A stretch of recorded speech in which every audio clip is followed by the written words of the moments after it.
Hello, welcome back to a Timey-Wimey Pod. I'm Rebecca. I'm Haley. We are coming to you from the future. Huh? Um, What? we so this is our new Earth episode. Obviously, you've been able to tell by the title, and we recorded that at some point in the past. But since recording, Comic-Con has happened, the Doctor Who panel has happened, we got some news, and we thought we would talk for a few minutes just about everything they announced and how we feel. And if you guys don't want to listen to this conversation at the beginning and want to just skip ahead to the rest of the podcast, we will put a timestamp, if we remember, in the description that you can skip to. Okay, where do we begin? I think we should start with the biggest news. So the fans have known a spinoff has been coming, but they officially announced the war between the land and the sea. It's going to be 5 parts. They start filming next month, and we're seeing some familiar faces, but not quite in the way we expected. Yes. The fans, me and Rebecca included, have been clowning that Martha Jones would be brought back for the spinoff because it just made sense. There were rumors online, and I think we Yeah. all really wanted those rumors to be true. Like Rebecca said, we have familiar faces who are starring in the spinoff, and one of those people happens to be Gugu Batha Raw, who previously played Tish Jones, Martha Jones' sister. But guess what? And this spinoff, she's a new character. Yeah. And we also have Russell Tovey, who played Alonzo in The Voyage of the Damned and was seen at the end of Time Part 2. So, but he's also playing a new character. Yes. So, which makes sense for him to be a new character since Alonzo was really only in one episode, but Tish, like, that's a family member of a companion. She had a whole story. Yeah, a lot of people have said online that they think it makes sense because series 3 of New Who was so long ago, and it makes sense that for since it's been so long, it would be harder to explain who she was. But I don't agree. We literally had Mel come back. We had Mel. It would be so easy to explain. But it would be so easy. I am excited to see her in a new role, and I really got my hopes up on those Martha Jones rumors. I need Martha Jones in this new era, but there's maybe one day. Maybe one day. But also, Kate Lethbridge-Stewart is returning, and so is Colonel Ibrahim. And we saw him in The Legend of Ruby Sunday and The Empire of Death. I almost said The End of Time. Yeah, I'm really excited that they're back. I love Kate, so I'm always excited to see more of her. And I think a unit involved spinoff was exactly kind of what we thought this was going to be. So I am excited. We also know who is going to be writing for the spinoff. So Russell T Davies is going to be co-writing with Pete Mattiggy, who previously wrote 2 episodes of Doctor Who during Chris Chibnall's run, known as Kerblam and Praxeus. So kind of an interesting choice. But I do know that he wrote 2 Tales of the TARDIS episodes recently. So we shall see. I'm really interested to see what will happen. And you guys, me and Rebecca haven't talked about this, but I think we're on the same page. We will be covering the show on our podcast. We have to. We just have to. Neither of us are really into the existing spinoffs. To be honest, we haven't seen Torchwood. I've seen a little bit of Sarah Jane Adventures, and I never watched Class. Sorry to Class, but so but I am excited for this, and I will be watching, and it's going to be fun to talk about on the podcast. Yeah, so that is something to look forward to. The rumor mill is saying that it will air sometime in 2026, so we'll see how accurate that is. Mm. Yeah, I mean, if they're starting to film in August, I would hope so. It also, Russell said they're going to be filming all over the world. So I'm really excited Oh, to see what that entails. it's exciting. Hmm. We also got our first look at the Christmas special. I'm so excited. It looks so good. Me too. It very much looks like a Matt Smith era, fun, campy, Mm-hmm. Moffat written Christmas special. You guys know I love Bridgerton, so I'm so excited. Nicola Coughlan is in it, and I can't wait. I will be sad. Yeah, I am so excited. And it looks like we're getting a little bit of a historical element, which is Mhm. so fun. And it's just, I love those moments in Doctor Who episodes where the doctor just does one thing consistently or says one thing in different like locations. And it's the most random thing ever, but it's for a reason. Because Mhm. in this sneak peek, 15 comes out of random locked doors throughout history with a tray of food saying ham and cheese toast and a pumpkin latte. And everyone's confused. And it's a very doctor thing to do and say. What do I got to do to get Shuti Gatwa to appear and offer me a ham and cheese toast with a pumpkin latte? Exactly. Exactly. It also seems we get a Silurian. Yes, I'm so excited. And everyone says the Silurian looks really bad, but I disagree. I I think it looks completely fine. disagree.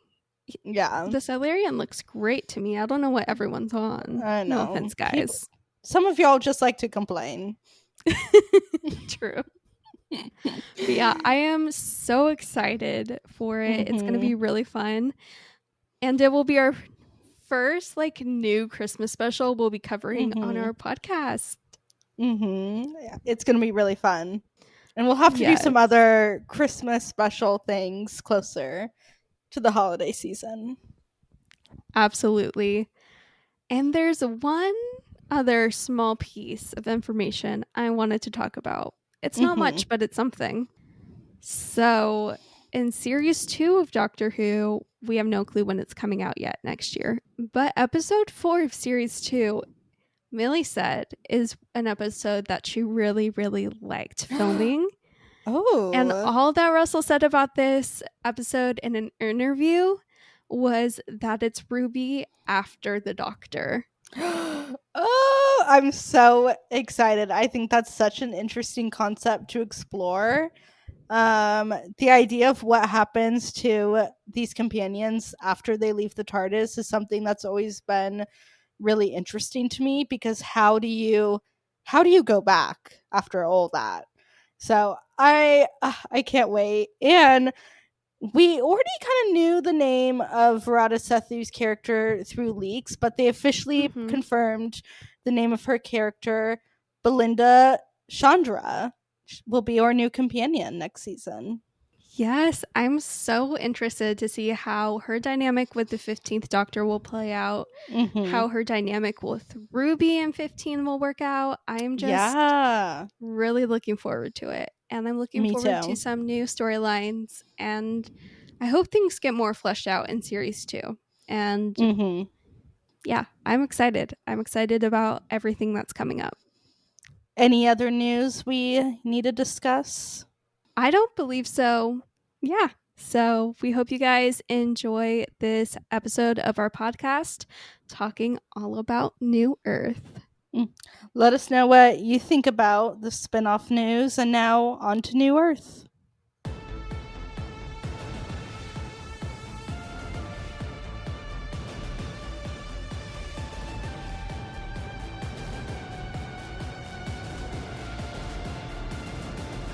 Welcome back to A Timey Wimey Pod, where we watch every episode of Doctor Who from 2005 onwards. And today we are discussing Series 2, Episode 1, New Earth.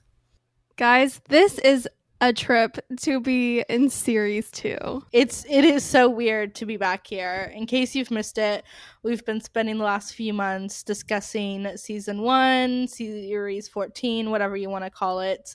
And now we're going back to or rewatches talking about episodes that we've watched many, many times, but maybe not for a little bit. And I'm so excited. I am too. This season is going to be very interesting to talk about. Oh, very interesting.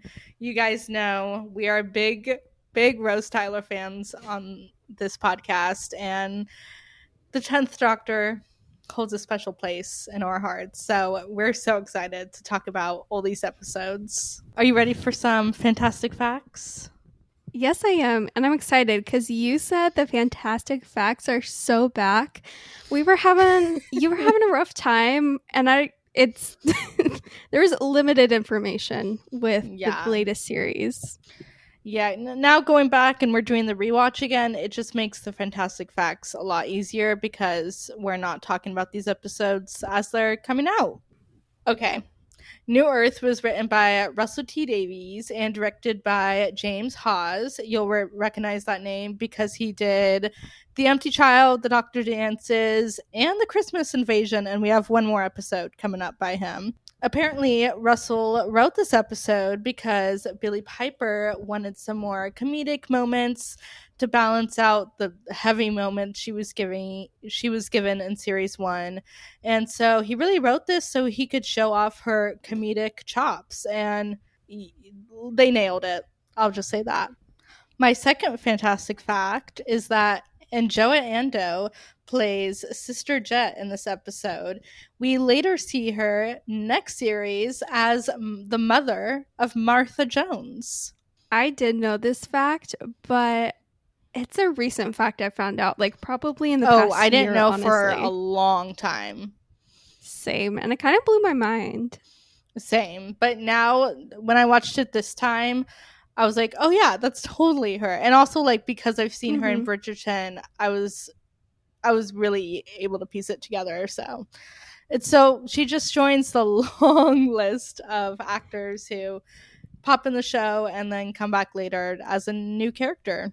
And honestly, in my opinion, that's such a fun thing. Like, it's iconic. It is.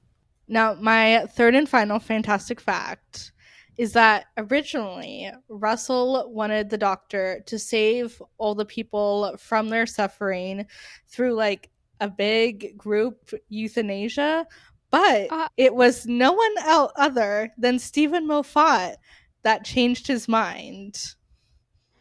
Not Moffat changing his mind. I thought it would have been the BBC. But yeah, I don't know what Moffat said, but I guess he said something, and thank goodness he did, because that's a horrible ending. I'm sorry, Russell, that is worse than Love and Monsters. Yeah. And that says a lot. Save it. Okay. But I just thought that was so crazy. There's a line towards the end of this episode when the Doctor's saving everyone where Cassandra says, "Did you kill them?" And he says, "No, that's your way. I save people." And I just think that's such a funny line to include. Like, no, of course not. I would never do that. Thanks to Moffat. Thank you, Stephen Moffat. Thank you, King. You saved us. And I know Moffat has stepped in before too, or after this. He saved other people in the future. We'll get there. We will get there. Yeah. I love the opening of this episode. I never really paid attention to it before today, but for some reason today, I really like how it just starts with 10 in the TARDIS. You don't see his face for a second. You just see him like flipping the switches and in that like green blue lighting, and then the music kicks in and we see the Doctor and we see Rose saying goodbye to Jackie and Mickey. I don't know why, I just really love this scene. You guys know we love a fun TARDIS scene in the opening, and this really gave me what I've been craving for weeks. No, same. I miss the scenes of the Doctor just fiddling with the TARDIS. Like, not necessarily having any point other than the Doctor fiddling with it. And I love the whole scene. And I think it's so sweet how Rose says goodbye to her mom and says goodbye to Mickey. And low-key, I always forget this scene exists. Every time I watch this episode, it's like I don't know what happens, but this specific scene just like I never remember. Something I do want to say, which gosh, we're not even that far into it and we're already going to be talking about Mickey and Rose's relationship because I have some things we have things to get off our chest because did we not come to an understanding in Boomtown in series 1 that Mickey and Rose were just not it for each other? And then in the Christmas Invasion, did Mickey not literally ask Rose if she loves the Doctor?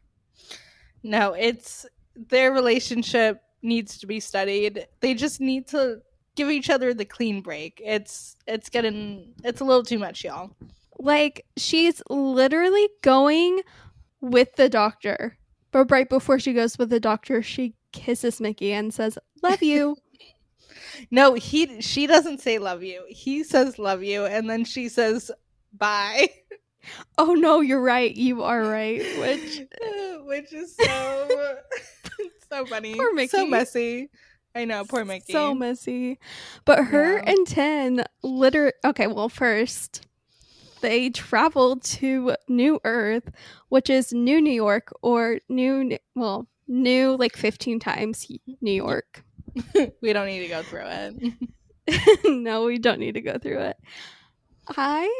This is probably one of my favorite Tin and Rose scenes is when they're like on that grassy field and they're just like observing everything and talking, and then them talking about their first date and End of the World and how the Doctor had chips and they're laying on his coat in the grass.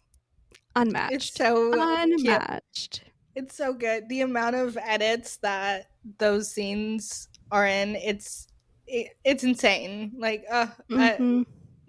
with Billy's hair waving and the apple grass, it's so good. And I love them laying on his coat. It's so cute.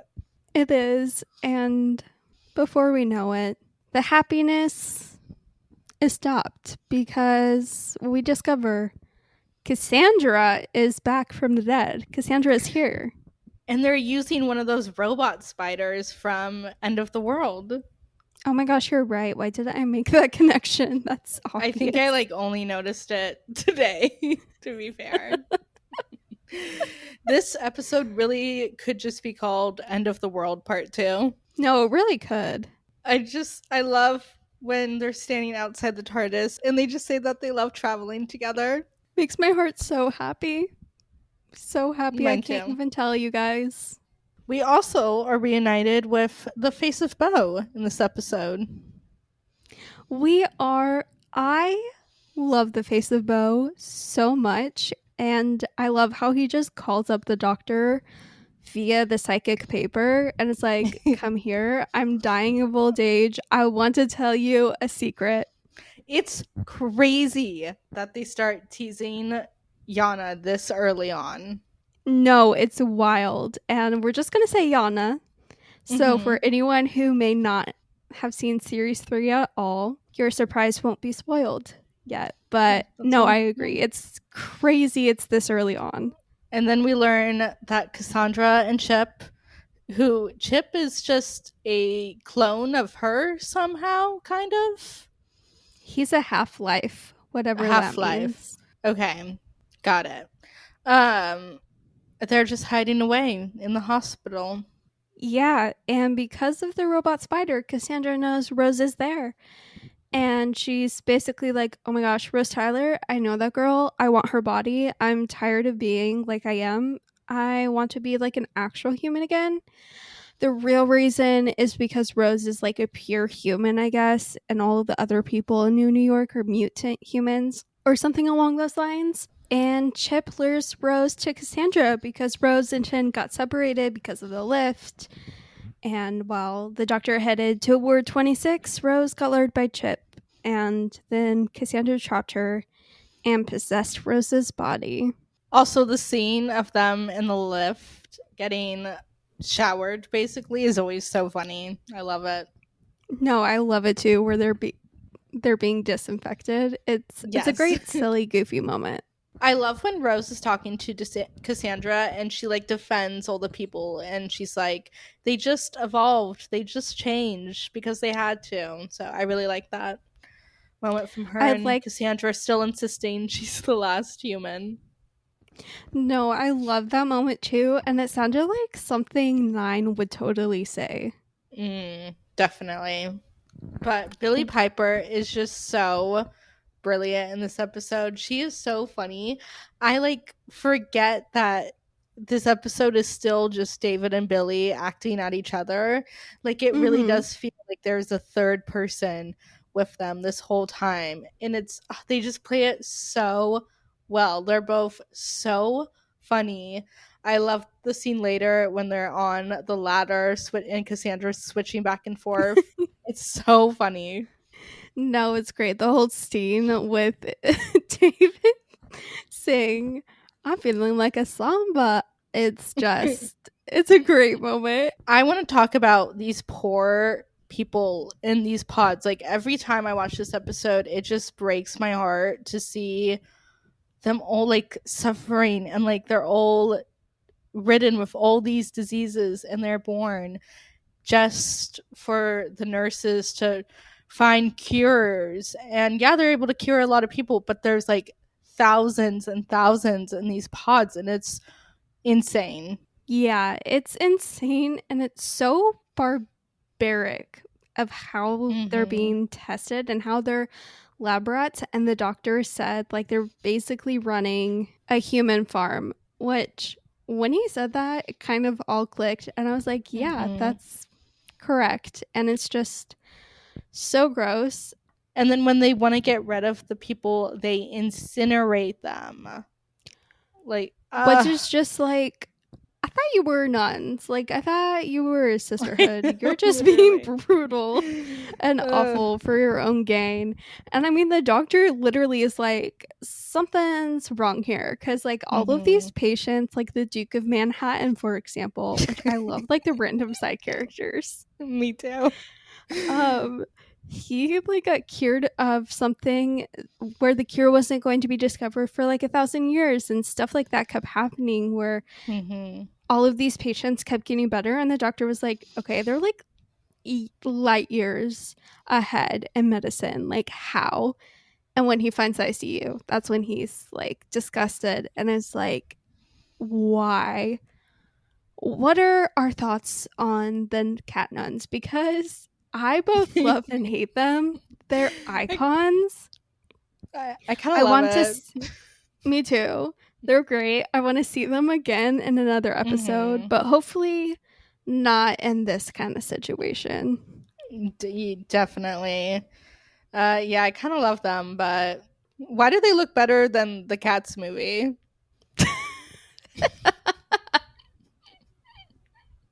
The way you were so right that like, the prosthetics and like effects in a 2006 episode of Doctor Who is legions better than the Cats movie made in 2019.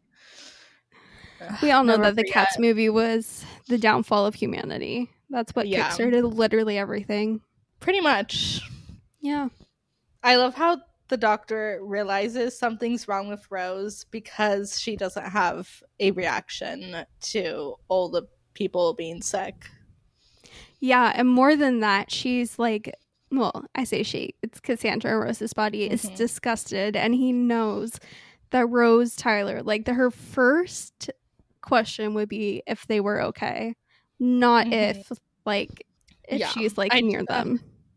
I just love when he starts getting mad at whichever cat nun they're talking to, and he says, "What have you done to Rose?" And he's like, "I'm speaking very, very calm." Like, it's such a good scene.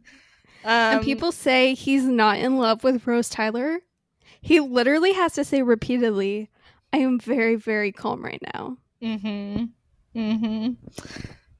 I think we need to talk about the kiss. We do, because what do you mean that wasn't this is the only actual kiss they have, and it's not even a real one. It actually makes me cringe because it's like so embarrassing. No, because it's not it's so actually much. Rose, and I like feel like the secondhand embarrassment, and he doesn't know that he doesn't fully realize it's not Rose yet, and it's just so like sometimes I will fast forward through it, even though they look amazing. It's just like it's too cringy. It's the secondhand embarrassment is too real. That's so interesting you say that, because to me, for some reason, I've always been of the belief that he knows by that point that it's not Rose. I don't think he knows something's weird, knows. and I think he knew, but like he didn't fully know. But yeah, it bugs me that this is all they get. This is all they get, folks.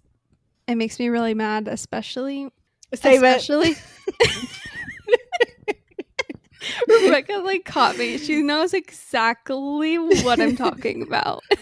We'll get. I'll just say it's a future series 2 episode. That's what I'll say.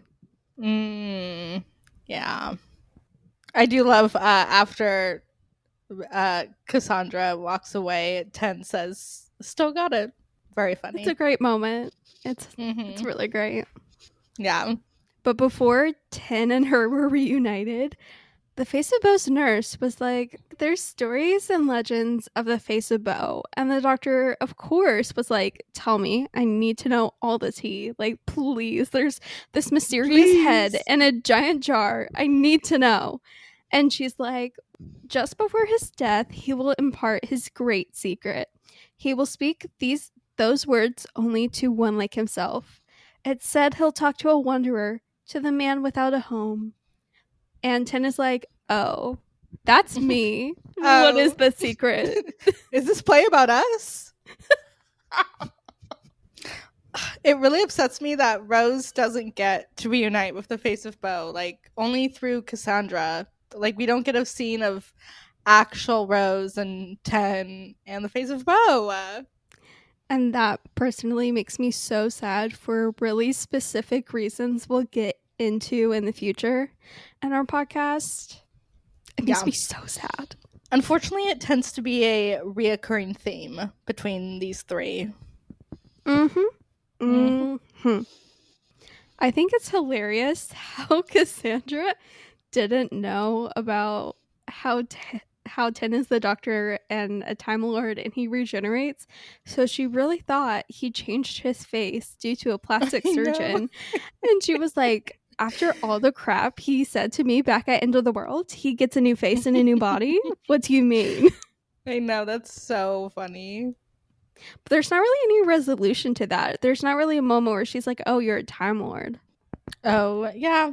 I guess later when she goes into Rose's body, she sees like, oh, the doctor changed, because she's able to access Rose's thoughts and memories, but not the doctor's. You're right. I love how she exposes Rose, though.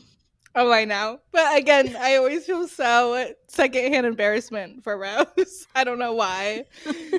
Even though she never really appears embarrassed, I'm like, oh my gosh, poor girl, having all her secrets exposed like this. There's so many great lines from Cassandra, like, go play with a ball of string, or you're completely mad. I see why she likes you. There's so many great, like, one-off lines. Yeah. It's so funny. I think it's really funny when she's going back and forth between Rose and 10's bodies. And she's like, ugh, Rose, being in your body is so tedious. It's Hormone City. Yeah, no. So funny. Yeah, I love their like fight, and Rose, telling her to go back to her so the doctor can be there. Like, it's the back and forth is so great. It's so funny. And when 10 is like, no, get out of Rose, go in someone else's body, and she's like, fine. And then just for like a split moment, she goes into one of the diseased people's bodies. And that's when she actually gets a dose of, I don't know if it's a dose of reality, but she kind of gets exposed to like, oh, all of these patients, like, they've never been held or touched. And the reason why they were literally chasing down everyone was because they just wanted to like reach out to someone and feel them. Yeah. Oh, which is so so sad. sad. But like you kind of see that maybe Cassandra has a little bit of empathy. I'm not saying she has empathy. I'm just saying she has a little bit in this moment. We do get some development from her in this episode for sure. That in that moment particular, I really like her reaction to it and her taking like a moment and just feeling empathy for these people. And then at the end, I really like when as Chip she accepts that she's going to die and there's nothing she can do, and that's okay. Yeah, the end of this episode always makes me tear up. I can't really explain Mm-hmm. it. It's the same thing every time. Just Cassandra being in Chip's body, being like, "Oh, I'm gonna die," and then Mm-hmm. 10 just saying, "Here, I'll do one more thing for you." And he takes her to the party of old Cassandra, but like the old Cassandra who's actually a human and not the end of the world Cassandra. And like this version of Cassandra is at this party, and Chip, who's also Cassandra, goes and dies in old Cassandra's arms. But it's like low-key a touching moment, even though it's It really hard to is. explain. It really is. But I love the moment of Cassandra, talking to her younger self and telling her, "You're beautiful. Like you really are." Like it's so. There's something so sweet about it, and then younger Cassandra's reaction to her future self slash Chip dying. It's really sad. It is bittersweet. Imagine watching yourself die, but not knowing it's you from the future. I don't even know how to process that thought, I, honestly. kn- I know. It's kind of crazy. But also, Rose's hair at the end of this episode. I was gonna say, I am obsessed with his hair. Why do we only get like 3 seconds with it? No, literally. Why? It's so good. She said, I have one thing to do in these 3 seconds, and it's to serve. And she did. She did serve, and I wish we had Mm-hmm. this hair again. Me too. We skipped over 10 saving all of the zombie patients, which as someone with medical many of medical issues, it's so obvious they just put food coloring in the IV bags. Totally. Yeah, but I don't know, there's something really satisfying about the scene and when they all like Mm-hmm. go into the elevator, and I love seeing them all like touch each other and like heal each other. It gets me, and 10 being so excited about a brand new form of life, a brand new Yeah. sect of the human species. Like, it's such a good moment, and I appreciate it way more now knowing that there's a version where they were just all going to die. I know. I'm sorry. They were all gonna die. Like, how is ugh. I'm so glad Moffat stepped in. So glad. Yeah. And I love the moment where 10 and Cassandra and Rose's body go down the elevator shaft on like Mm. the pulley thing, Oh while he has yes. all of it, like all of the IVs strapped to him. Like it's a great moment. Yeah, and he says, what does he say? He says, "You're focusing so much on like staying alive, but why don't you live a little?" Yeah. No, such a good moment. So like overall with this episode, what are your feelings about it? Because a lot of people have very different feelings. A lot of people, this is like their least favorite episode. Other people are like indifferent. Other people love it. Where do you stand? Overall, I feel like we've been very positive, but this definitely isn't like a favorite episode for me. Same. And it is one that like sometimes I'm like, gotta watch New Earth. And it's fun because it's David and Billy's like first proper episode outside of the Christmas special. And there's great moments. We love Cassandra. We love the Face of Boe. David and Billy are so fun together, but it's not the strongest episode of the series. And it definitely leans into what Russell's trope of just a very campy series season opener, which is kind of a funny trend. I don't know how I feel about it, but like to start your seasons with camp is just an interesting choice, but that's your choice, I guess. But yeah, it's not the best, but it is a comfort episode for sure.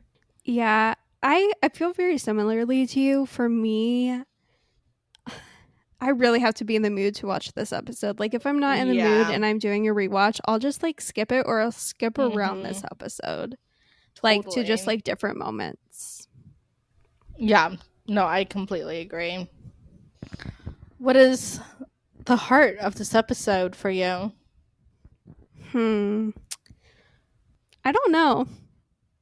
The heart of this episode is sometimes you should invite your friends over to tell them that you're dying and that you have a secret to tell them, and then be like, JK, I'm not. See you next season. Oh yeah, we forgot to say that the Face of Boe was actually, never mind. I'm just gonna go back to wherever I hang out.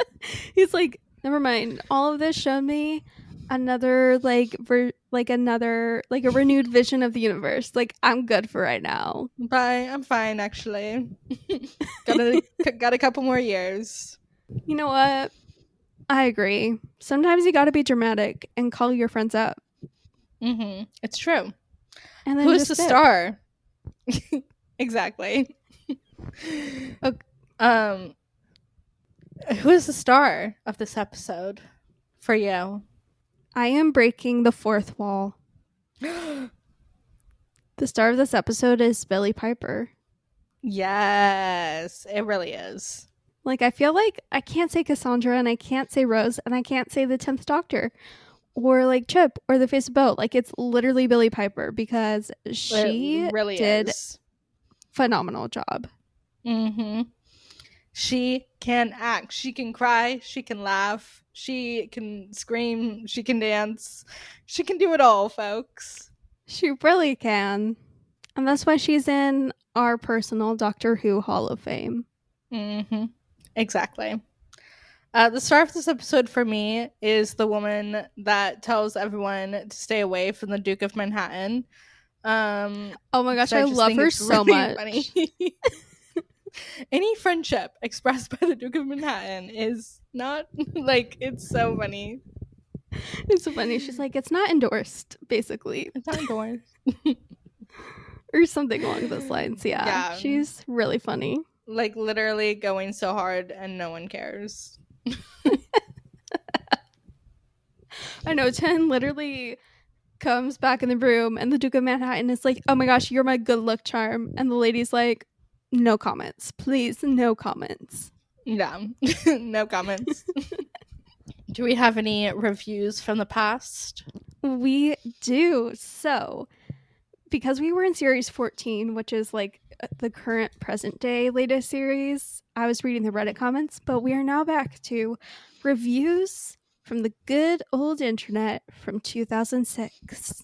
Oh yeah. It's weird to say 2006 and not 2005. I know. It's weird. Yeah.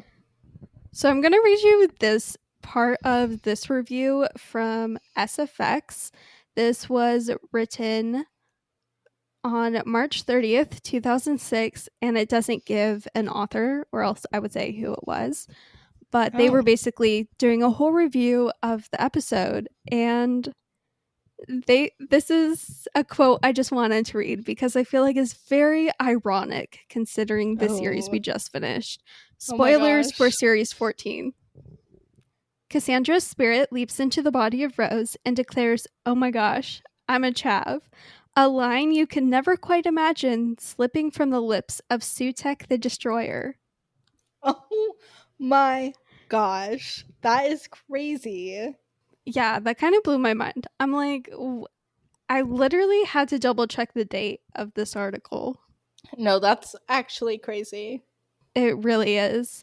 The next review I have is from danowen.blogspot.com, also known as Dan's Media Digest. And He goes on to say in a 2006 review, and he goes on to say interesting things.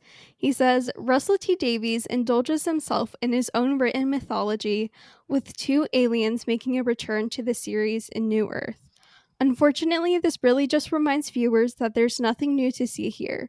The structure of the story is pedestrian, hampered by the return of that gosh-awful incidental music, and the comedy elements are somewhat forced, although Rose/Cassandra gets a few good lines.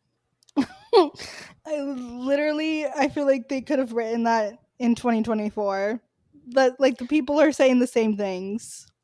No, you're so right. You're so right. I just am like kind of offended about the music part because Murray Gold has the best music. I love the music in series. You can't come from Murray Gold like that. No, you can't. So that's why I said interesting things. I loved the music playing while they were on the apple grass. Like, it's so good. The theme is just... My third and final review is from IGN.com by Asan Hawk. I believe that's how I'm saying his last name. I'm not 100% sure. He wrote this on October 2nd, 2006. And he said, although this was an entertaining episode, it didn't have the dramatic impact of the previous episode. Overall, New Earth featured more than a few interesting moments, such as the scenes with the Doctor and the Face of Boe, and Billie Piper's performance as the Cassandra possessed Rose was hilarious, but the zombie attack felt quite out of place for a Doctor Who episode. Interesting. I don't know. Like, I don't feel like it felt out of place, in my opinion. Yeah, it doesn't feel out of place for me, but I was kind of thinking about it, and I'm like, if you've just, like, we're so used to it, but if you've just watched Series 1 for the first time, all the way through, as it was premiering on TV, and the Christmas invasion, and then this is, like, the first episode back, it could be a little jarring. So I could understand his stance, but I agree with you, it doesn't feel out of place to me. And I mean, I do kind of agree with the critiques. Like, this wasn't the best episode. Yeah, completely. Is that all we have to discuss? Did we get it all out? I believe we did. And next week we are talking all about Tooth and Claw. I'm so excited. I watched the Next Time trailer after this episode because it's just automatically there on Max. And I almost clicked play because I really like that episode. I wanted to watch it. It's so fun, and it's going to be a fun episode next week. Definitely. Well, until then, thank you all so much for listening. Make sure you follow us on Instagram and TikTok at timey-wimey-pod. And don't forget to email us anything and everything to timey-wimey-pod@gmail.com. And don't forget to leave us a review on the podcast platform you listen to. Until then, we will see you next week. Bye, guys. Bye.